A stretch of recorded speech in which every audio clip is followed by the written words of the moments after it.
यहाँ पे आफत आता है तो विदेश में रहते हैं। तो राहुल जी भी नहीं आते, वो तो प्रधानमंत्री नहीं थे, देश के प्रति उनकी जवाबदेही नहीं थी।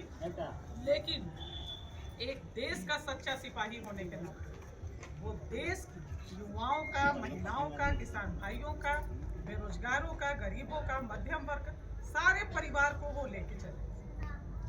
कि हम नहीं भी है प्रधानमंत्री तो हम अपने देश के जनता के लिए लड़ेंगे। तो भारत जोड़ो यात्रा भी हुआ कन्याकुमारी से कश्मीर तक, और अभी भारत जोड़ो न्याय यात्रा हो रहा है।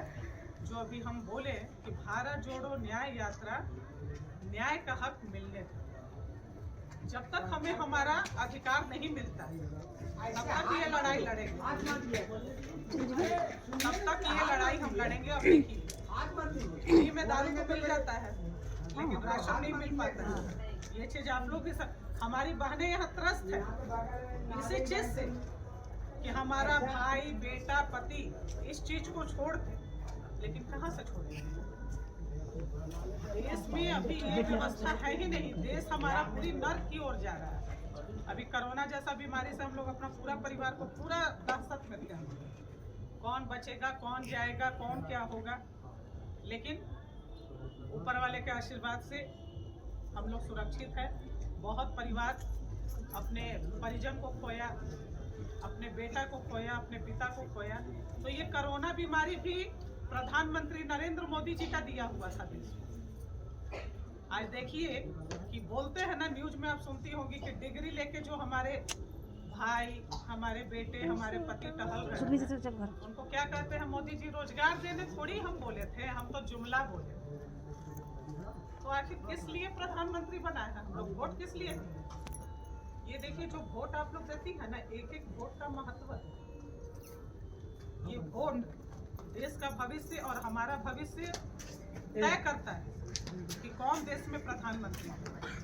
अरे अभी तो जो वर्तमान में झारखंड में सरकार कांग्रेस, जेएमएम और आरजेडी, हरा राशन कार्ड तो बनाया ना। भाजपा की सरकार में क्या था? सफेद राशन कार्ड में चावल मिलता था क्या? नहीं मिलता था ना। दादी आप बताइए, इंदिरा जी के समय में इंदिरा आवास योजना दिया हुआ था ना, इंदिरा आवास योजना, जिसको अभी नरेंद्र मोदी क्या कर दिए? प्रधानमंत्री आवास। पेंशन योजना कांग्रेस की, सुई से लेकर अभी जो प्लेन तक का हम लोग करते हैं वो सब कांग्रेस का देन। अन्नपूर्णा योजना कांग्रेस का देन। अरे जब से मोदी आया है तब से गैस सिलेंडर का दाम महंगा हुआ है। 15 लाख रुपए भी देने बोले थे, वो भी नहीं दिए। झूठा ड्रामा हम लोगों के साथ। नोटबंदी के नाम पे हमारे परिवार को मरवाए।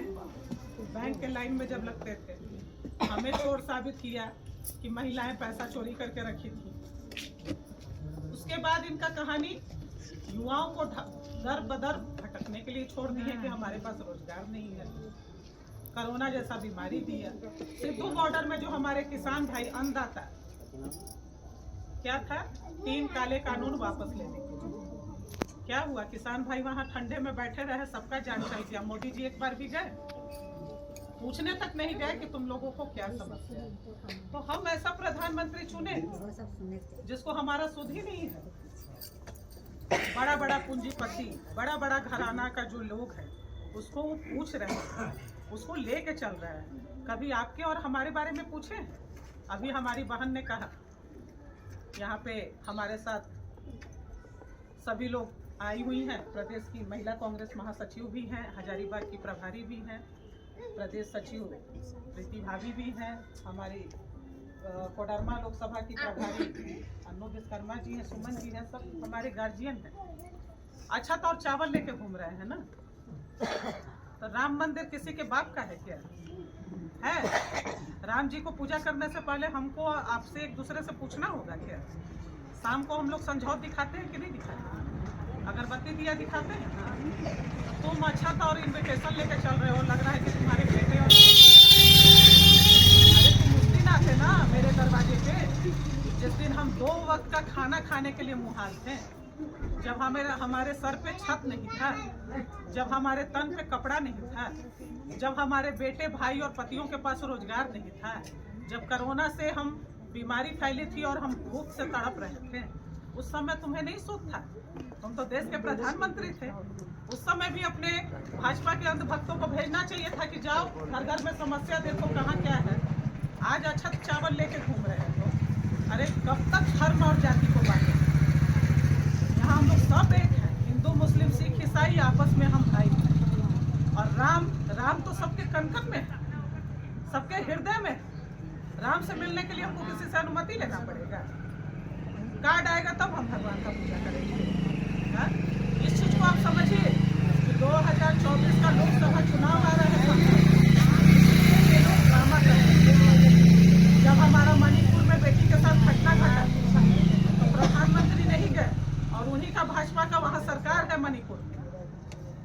अभी बनारस यूनिवर्सिटी में कॉलेज में एक बेटी पढ़ने गई, उसके साथ भी भाजपा का 3 कार्यकर्ता बलात्कार किए। वहां पर भी नहीं गए, ना बुलडोजर बाबा गए, ना मोदी जी गए और ना जेपी नड्डा जी गए। हाथरस में देखिए दलित बेटी के साथ क्या हुआ, वहां पर भी बलात्कार हुआ। तो भाजपा को बलात्कारी पार्टी हम लोग कहते हैं कि भाजपा में कभी बेटियां सुरक्षित नहीं रह सकती। इसलिए देखिए अभी हम लोगों के पास समय है, हम लोग अपनी शक्ति को पहचाने। और जो भारत जोड़ो न्याय यात्रा हो रही है उसमें सभी हमारी बहनें कदम से कदम मिलाकर चले। हमारे गार्जियन ने कहा कि हम लोग सब एक साथ न्याय योद्धा के रूप में निकलेंगे और राहुल गांधी जी के साथ जब वो हमारे हक अधिकार के लिए आ रहा है तो हम अपने हक अधिकार के लिए सड़क पे नहीं निकलेंगे ना। दूसरा चीज है कि एक तरफ पूंजीपति और बहुत बड़े बड़े कॉर्पोरेट, दूसरा तरफ हम और आप। वो तो ताकतवर हैं क्योंकि उनके पास पैसा है, हमारे पास तो पैसा नहीं है। हम तो सच्चाई की लड़ाई लड़ रहे हैं, वो तो झूठ की तरफ खड़े हैं। तो इसलिए एक बेहतर भारत का भी दान हम लोगों का चल रहा है। संतोष भाई हमारे गार्जियन हैं, 138 ही नहीं से 10 रुपये 20 रुपये करेंगे तो करेंगे अपने भविष्य के लिए। वो किसी और के लिए में नहीं जाएगा, वो आपके भविष्य के लिए ही कर रहा है। इस चीज के बारे में हमारे कांग्रेस के जितने गार्जियन हैं, संतोष भाई हैं, साहब भी हैं, सब लोग आप लोगों को बताएंगे। लेकिन अभी कमर कस लीजिए कि खून खराबा और इस भ्रष्टाचार के सरकार से हमें निकलना है, और नहीं तो महंगाई भी आगे भागेगी, हमें अधिकार भी नहीं मिलेगा, सरकारी योजनाओं का लाभ भी नहीं मिलेगा, और ऐसे ही हमारी बेटी बहनों की आबरू लूटते रहेंगे। इसलिए किसान भाई आएंगे, बेरोजगार युवा आएंगे, गरीब आएंगे और जो मध्यम वर्ग के परिवार हैं वो आएंगे। इसलिए